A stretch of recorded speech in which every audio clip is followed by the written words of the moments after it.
Mega Man games in general often get called out for being carbon copies of one another, with minor changes to enemies and weapons. This isn't entirely untrue, but there are a lot of fun improvements and adjustments to gameplay throughout the whole series, not to mention the changes in graphics and sound. Last time, we looked at how the original Mega Man started the series. Today, we'll be looking at how Mega Man 2 greatly improved on that formula.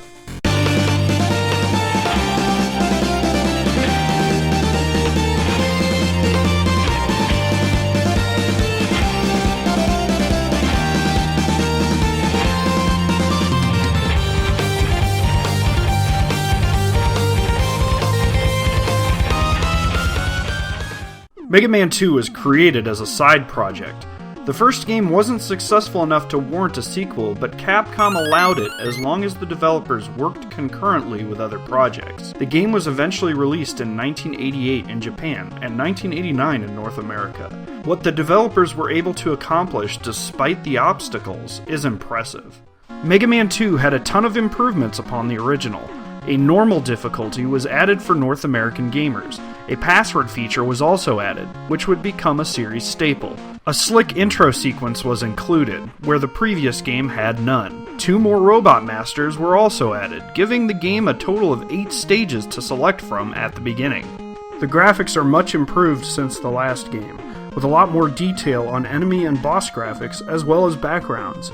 Robot Masters are presented with custom portraits rather than a frame with their sprites sitting inside.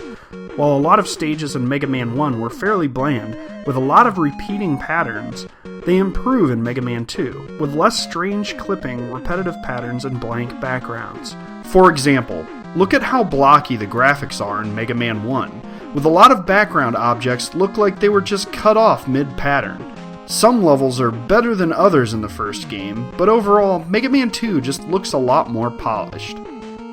The sprites for health and energy capsules were changed as well, and would remain this way for the rest of the NES series. The music makes a huge jump in quality between games. While the tunes in the first Mega Man were catchy and charming, Mega Man 2 improved by leaps and bounds by including more interesting and impressive percussion and bass lines, more exciting and driving tunes, and just better overall composition. Mega Man 2's soundtrack is largely remembered with much more fondness than the first game. The point system was discarded as it was largely trivial in the first Mega Man. The inclusion of E-tanks to give Mega Man an on-demand health refill helped balance the difficulty of Mega Man 2. The brief invulnerability period that Mega Man receives when hit was extended to spike hazards, meaning no insta-death after being knocked into spikes by an enemy. Water didn't have buoyancy in Mega Man 1, but with Bubble Man's level in Mega Man 2, water levels are now a series staple. Vertical, spiky corridors start becoming more prevalent in Mega Man games, whether or not they're filled with water. Having to memorize where Mega Man drops between screens is more of an issue with Mega Man 2 than it was in the first title. This continues throughout the series. Level designs in Mega Man 2 make an improvement.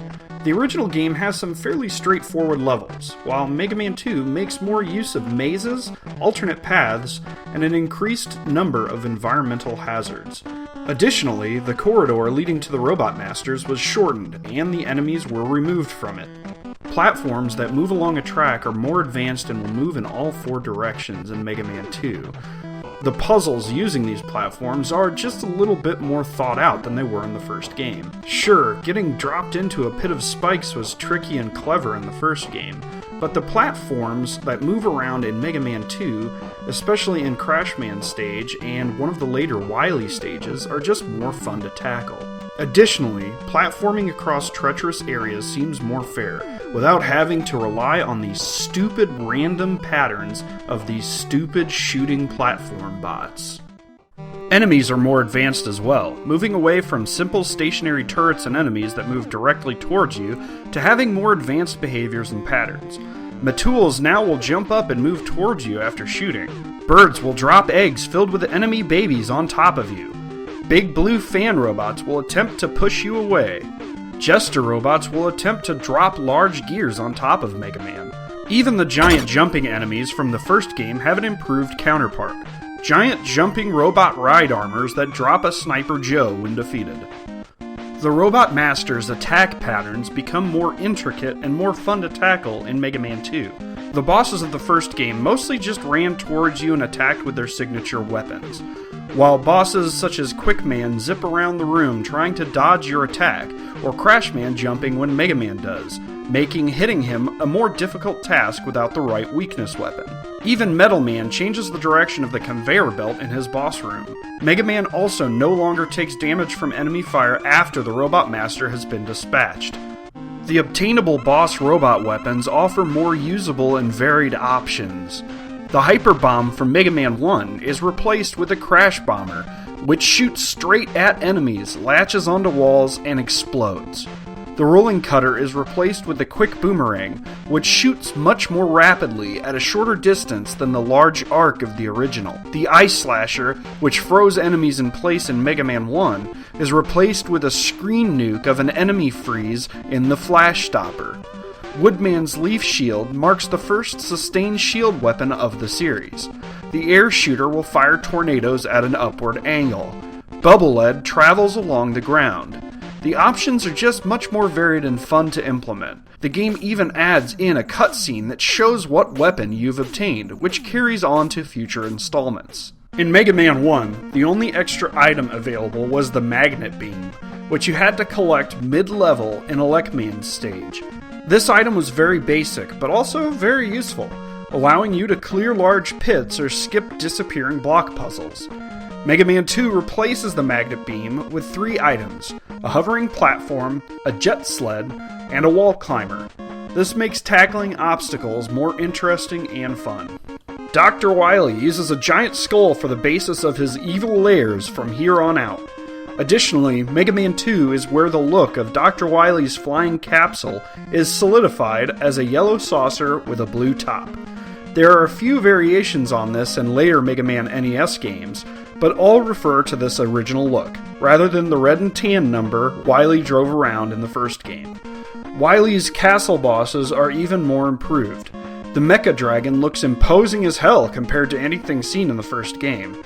The Boo Beam Trap or the Block Boss may not look as intimidating as the Mecha Dragon, or even the Guts Dozer, but they are more difficult to tackle due to the fact that you have to approach both as more of a puzzle than a head-to-head battle. Mega Man 2 also marks the first time that the boss gauntlet is confined to a single teleportation room rather than spread throughout Wily's castle.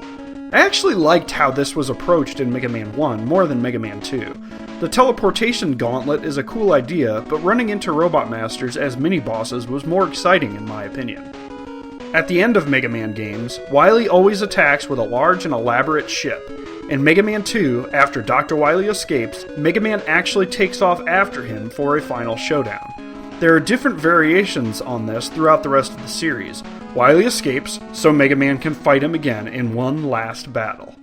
Two interesting things that carry over from the first game are the ending theme, which starts with the same refrain as the intro theme to Mega Man 2.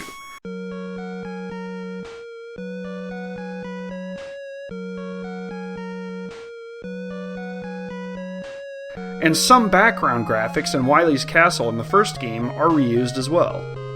Overall, Mega Man 2 is just more polished than Mega Man, and it's impressive considering that the game was created as a side project.